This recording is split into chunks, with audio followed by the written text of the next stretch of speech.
আজি 24তম ডিমাকুছী আঞ্চলিক কমিটি আৰু ডিমাকুছী স্পৰ্টছ এছ'চিয়েশ্যনে যি গেলান গোল্ড কাপ ফুটবল টুৰ্ণামেণ্ট আজি ইনাগুৰেশ্যন কৰিছে আৰু অহা 26 তাৰিখলৈকে এইটো চলিব।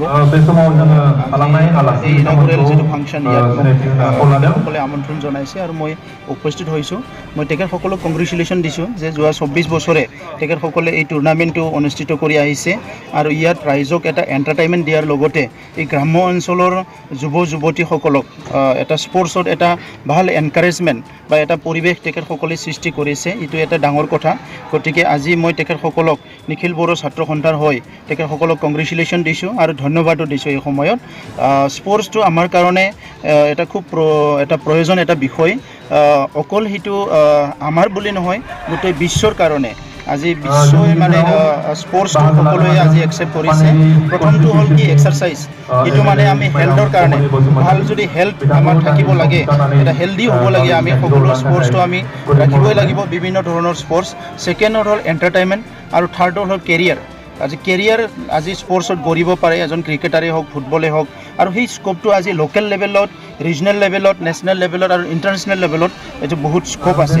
কিন্তু সেইটো যেনেকৈ ধৰণৰ স্ক'প আছে সেই স্ক'পবিলাক দিবলৈ সুবিধাটো আজি কৰিব পৰা নাই, এইটো এটা দুৰ্ভাগ্যজনক কথা।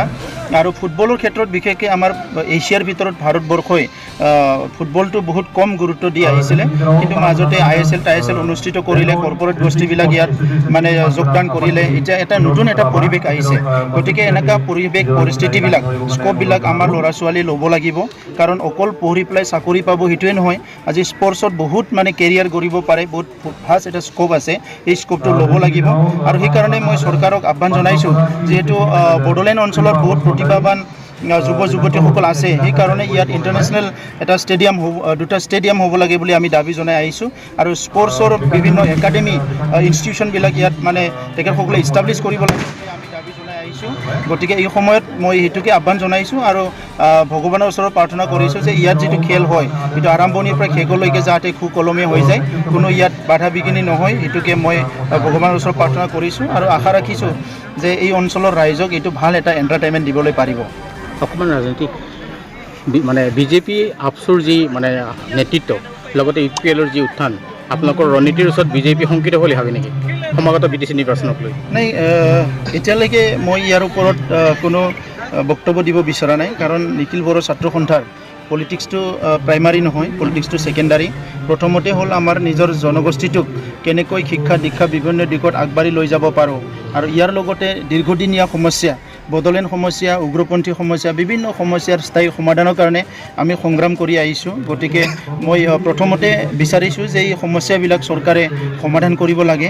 ৰাজনীতিটো চবে কৰিব, যোনে মানে আজি ৰাজনীতি কৰিম বুলি দল খুলিছে চবে ৰাজনীতি কৰিব, আৰু ৰাজনীতি কৰিবই লাগিব, কিয়নো আমাৰ দেশখন এটা গণতান্ত্ৰিক দেশ, আৰু গণতান্ত্ৰিক দেশত মানে ৰাজনৈতিকভাৱে চৰকাৰ নিৰ্বাচিত হয়, সেইকাৰণে ৰাজনীতিটো কৰিব।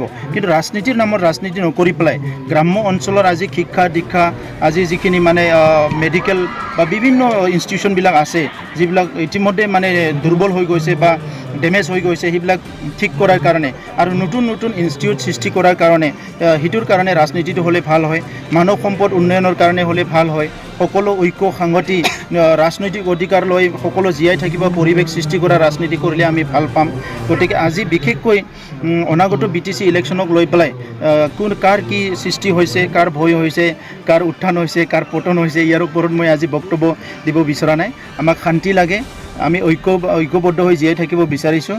আজি এটা ভাল খবৰ হৈছে, BTC অঞ্চলত নতুন এটা ৰাজনীতি দল গঠন কৰিছে। গতিকে আজিৰ আগলৈকে যিসকলে অবড়ো নাম লৈ পেলাই ৰাজনীতি কৰি আছিলে, আজি তেখেতসকলে কিবা এটা ৰাজনীতি দল খুলিছে বুলি আমি শুনিছোঁ। ৰাজনীতি কৰাত আমাৰ আপত্তি নাই, ৰাজনীতি কৰক, খালি সমাজ বিভাজন কৰিব নালাগে, ধৰ্মৰ নামত, জাতিৰ নামত, বড়ো অবড়ো সেইবিলাক কৰিব নালাগে। ৰাজনীতি কৰাত ভাৰতবৰ্ষত কোনো বাধা নিদিয়ে। ছেকেণ্ড কথা হ'ল, আজি কিবা আৰ্মি খুলিব বুলিও শুনি আছোঁ, সেনা খুলিব, নতুন এটা সেনা আৰম্ভ কৰিব। তো সেইকাৰণে আমি আগতো প্ৰশ্ন কৰি আহিছোঁ, এতিয়াও আমি সেইটোকে প্ৰশ্ন কৰিম যে যিটো সেনা ইয়াত বনোৱা হ'ব, এই সেনাটো মানে দেশৰ কাৰণে যুঁজিব না কাৰ কাৰণে যুঁজিব? যদি জাতিৰ কাৰণে যুঁজিবৰ কাৰণে যদি সেনা বনাইছে, সেনাৰ সৃষ্টি কৰিব বিচাৰিছে, তেনেহ'লে ভাৰতৰ যিখিনি পুলিচ আৰ্মি আছে সেইবিলাকৰ ওপৰত বিশ্বাস নাই নেকি? আমাৰ এটা প্ৰশ্ন আহিছে। নহ'লে সেই সেনাটো কিহৰ কাৰণে লাগে?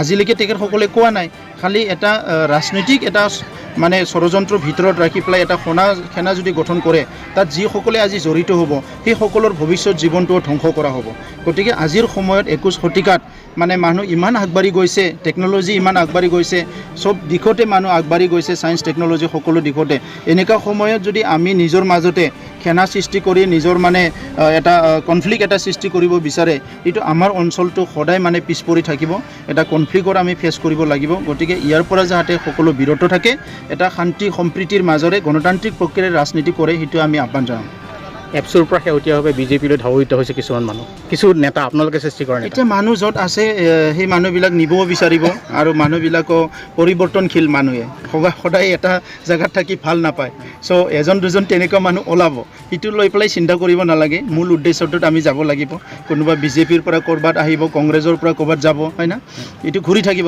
এপছৰ পৰা আজি জইন কৰিব বিজেপিত যদি কৰিব পাৰে সেইটো মানে কোনো আচৰিত কথা নহয় কোনোবা যদি তেনেকুৱাই ভাল দেখিছে আমাৰ ক'বলগীয়া নাই কিছু সমাজৰ যদি তেনেকৈ কাম কৰিব বিচাৰিছে আমাৰো নিজৰ উদ্দেশ্য আছে এপছু হিচাপে আমাৰ এটা ডাঙৰ এটা গ'ল আছে সেই গ'লটো এচিভ কৰাৰ কাৰণে 50 বছৰে সংগ্ৰাম কৰি আছে আৰু 50 বছৰে সংগ্ৰাম কৰি যাম কোনোবা এজন দুজন ব্যক্তি তেনেকুৱা ওলাব 5 বছৰ 10 বছৰৰ মূৰত ইফালে এবাৰ যাব এনেকুৱা অলৰেডি মানে এটা ছেকশ্যন মানে সমাজত আছে ঘূৰি পেলাই সেই ঘূৰাবিলাকে ঘূৰি থাকে মানে আজি এপছুৰ পৰা ক'ৰবাত যাব কালি ক'ৰবাত যাব সেই ঘূৰাবিলাকে ঘূৰি থাকিব কিন্তু মেইন সমাজ পৰিৱৰ্তনৰ যদি কাম কৰিব লাগে আপুনি পাৰ্টিৰ ইয়াত যাক সেইটো ডাঙৰ কথা নহয় আপোনাৰ নিজৰ নিয়তটো ঠিক হ'ব লাগিব এটিটিউডটো ঠিক হ'ব লাগিব আপোনাৰ ডেষ্টিনেশ্যনটো আমাৰ ঠিক হ'ব লাগিব যে কি ডেষ্টিনি লৈ পেলাই আপুনি কাম কৰিছে সেইটো ঠিক কৰিব লাগিব গতিকে তাৰ ওপৰত মই বিশেষ